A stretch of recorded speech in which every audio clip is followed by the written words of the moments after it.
1998 बॉलीवुड के इतिहास का वो पन्ना जिसे आज भी लोग पलट कर देखते हैं तो हैरान रह जाते हैं। ये वो साल था जब दिवाली के मौके पर बॉक्स ऑफिस पर एक जंग का मैदान बन गया था।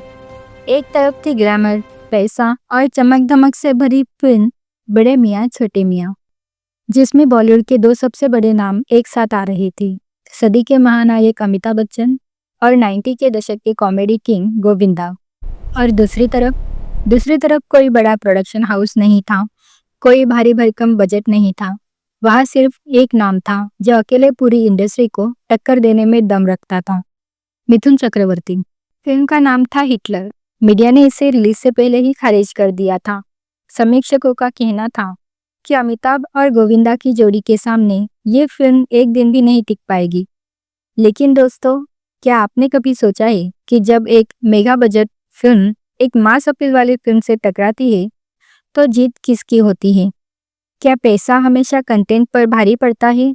आज हम इस वीडियो में एक एक आंकड़े, एक एक कहानी और उस क्लैश की वो सच्चाई बताएंगे जो आज तक आपसे छुपाई गई। बात करते हैं उस पॉइंट की जो इस क्लैश को सबसे दिलचस्प बनाता है, बजट।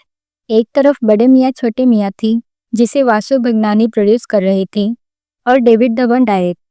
फिल्म का बजट उस समय लगभग 12 करोड़ रुपए के पार चला गया। उस दौर में 12 करोड़ का मतलब आज के 150 से 200 करोड़ के बराबर। इस फिल्म की शूटिंग के लिए विदेशी लोकेशंस का इस्तेमाल हुआ, महंगे सेट लगाए गए और अमिताभ गोविंदा जैसे सितारों की भारी भरकम फीस थी। लेकिन इसके ठीक सामने खड़ी थी मिथुन दा की हिटलर। इसका बजट बड़े मियाँ छोटे मियाँ के बजट का मात्र एक छोटा सा हिस्सा था। मिथुन दा ने इस फिल्म को ऊटी में अपनी फैक्ट्री स्टाइल में शूट किया। कम खर्चा, कम समय, लेकिन जबरदस्त ड्रामा। जहां अमिताभ की फिल्म को चमकाने के लिए करोड़ों रुपए मार्केटिंग पर खर्च किए गए थे, वही हिटलर का सिर्फ एक पोस्टर ही काफी था। मिथुन दा का वो रफ एंड टफ लुक, उनकी आंखों का गुस्सा गरीब जनता को बताने के लिए काफी था कि उनका मसीहा लौट आया है। ये जंग अमीरी बनाम गरीबी की थी, जो पर्दे पर भी दिख रही थी और बॉक्स ऑफिस के गणित में भी। तीसरा और सबसे जरूरी पॉइंट है टारगेट ऑडियंस। बड़े मियाँ छोटे मियाँ को इस तरह बनाया गया था कि वो मुंबई, दिल्ली और बेंगलोर जैसे बड़े मेट्रो शहर के मल्टीप्लेक्स जो तब शुरू ही हो रहे थे और बड़े सिंगल स्क्रीन्स को टारगेट करे। इसका उद्देश्य था फैमिली ऑडियंस को खींचना। बच्चे, बड़े, महिलाएं सब अमिताभ और गोविंदा की कॉमेडी देखना चाहते थे। लेकिन मिथुन दा का गणित अलग था। वो जानते थे कि उनका असली फैन बेस कहाँ रहता है। हिटलर को खास तौर पर बी और सी सेंटर्स के लिए बनाया गया था, यानी वो छोटे कस्बे, वो गांव जहां सिनेमा ही मनोरंजन का इकलौता साधन था। हिटलर की कहानी एक ऐसे भाई की थी जो समाज के नियमों को नहीं मानता, जो अपनी बहन के सम्मान के लिए हिटलर बन जाता है। ये एक ऐसी कहानी थी जिससे एक आम मजदूर, एक किसान और एक रिक्शा चलाने वाला खुद को जोड़ पाता था। अमिताभ शहरों के सुपरस्टार थे तो मिथुन दा मिट्टी के सुपरस्टार थे। और यही वो मोड़ था जहां बड़े मियाँ छोटे मियाँ को कड़ी टक्कर मिलने वाली थी। आज के दौर में हम फिल्म की सफलता नेटफ्लिक्स या मल्टीप्लेक्स के आंकड़ों से देखते हैं, लेकिन 1998 में ऐसा नहीं था। उस समय सिंगल स्क्रीन का बोलबाला था। जब ये दोनों फिल्में रिलीज हुई तो बड़े शहरों के थिएटर्स में बड़े मियाँ छोटे मियाँ की धूम थी। लेकिन जैसे ही आप शहरों से थोड़ा बाहर निकलते, नज़ारा बदल जाता था। छोटे शहरों के थिएटर्स के बाहर हिटलर के लिए वैसी ही दीवानगी थी जैसी किसी त्योहार पर होती है। लोग ट्रकों में भरकर मिथुन दा की फिल्म देखने आते थे। थिएटर्स के अंदर जब भी मिथुन दा का डायलॉग आता तो स्क्रीन पर सिक्कों की बारिश होती थी। हिटलर सिर्फ फिल्म नहीं थी, वो मिथुन दा के फैंस के लिए एक इमोशन था। समीक्षक भले ही फिल्म को आउटडेटेड कह रहे थे, लेकिन टिकट खिड़की पर पैसे बरस रहे थे। बड़े मियाँ छोटे मियाँ की चमक के बीच हिटलर ने अपनी जगह इतनी मजबूत से बनाई कि ट्रेड एनालिस्ट हैरान रह गए थे। अब बात करते हैं उस मुद्दे की जिसके लिए डिस्ट्रीब्यूटर्स रातों की नींद खराब कर रहे थे, यानी बॉक्स ऑफिस कलेक्शन। जब 16 अक्टूबर को ये दोनों फिल्में रिलीज हुई तो बड़े मियाँ छोटे मियाँ ने धमाकेदार शुरुआत की। इसका ओपनिंग कलेक्शन उस साल के सबसे ऊंचे आंकड़ों में से था। बड़े शहरों में फिल्म ब्लॉकबस्टर की तरफ बढ़ रही थी।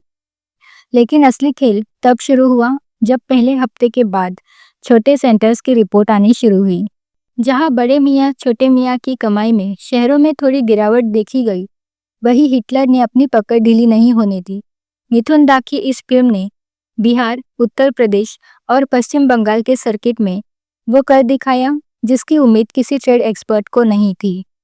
हिटलर ने इन इलाकों में बड़े मियाँ छोटे मियाँ के बिजनेस में सेंध लगा दी।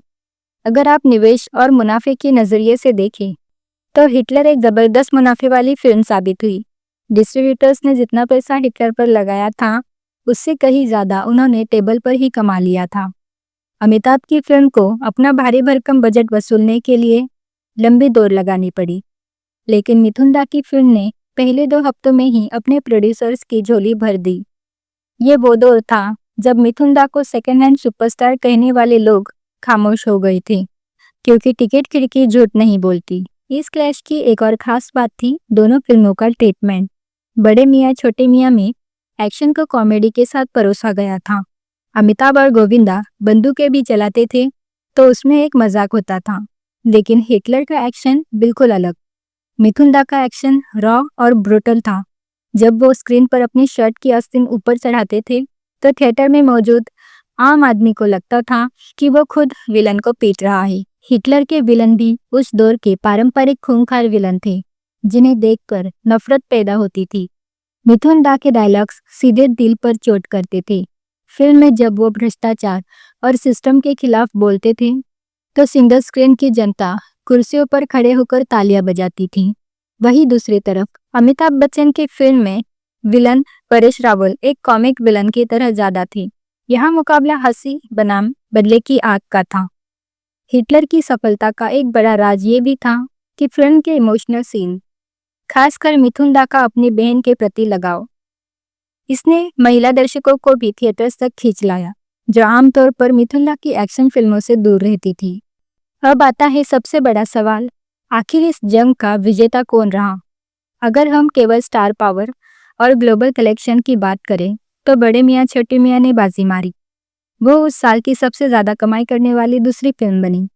लेकिन अगर हम इस बात पर गौर करें कि किस फिल्म ने अपनी सीमाओं से बाहर जाकर प्रदर्शन किया, तो हिटलर का नाम स्वर्ण अक्षरों में लिखा जाएगा। मिथुन दा ने ये साबित कर दिया कि एक सुपरस्टार को बड़े बैनर या 12 करोड़ के बजट की ज़रूरत नहीं। उन्होंने अकेले अपने दम पर अपनी मास अपील के जरिए बॉलीवुड के 2 सबसे बड़े सुपरस्टार्स के सामने अपनी फिल्म को न केवल खड़ा रखा, बल्कि उसे सफल भी बनाया। क्रिटिक्स ने अमिताभ को सराहा, लेकिन जनता ने मिथुन दा को सिर आंखों पर बिठाया। ये मुकाबला हमें सिखाता है कि बॉलीवुड में 2 तरह की फिल्में हमेशा चलेगी। एक वो जो आपको सपने दिखाती है, और दूसरी वो जो आपकी कड़वी सच्चाई और आपके गुस्से को पर्दे पर उतारती है। हिटलर और बड़े मियाँ छोटे मियाँ का क्लैश इतिहास में हमेशा एक ऐसे युद्ध के रूप में याद किया जाएगा, जहां पैसा और भावनाएं एक दूसरे के सामने सीना तान कर खड़ी थी। 1998 की ये जंग आज भी हमें रोमांचित कर देती है। अमिताभ बच्चन का वो ग्रेस और मिथुन दा का वो बेखौफ अंदाज, दोनों ने ही हिंदी सिनेमा को समृद्ध किया है। आपके हिसाब से उस दौर में असली बाजीगर कौन था? क्या आपको लगता है कि मिथुन दा को वो सम्मान मिला जिसके वो हकदार थे, या फिर बड़े मियाँ छोटे मियाँ ने वाकई एक नया इतिहास रचा था? अपनी कीमती राय हमें कमेंट बॉक्स में ज़रूर बताइए। आपको वीडियो पसंद आया हो तो इसे लाइक करें और हमारे चैनल को सब्सक्राइब करना ना भूलें। मिलते हैं अगले वीडियो में। धन्यवाद।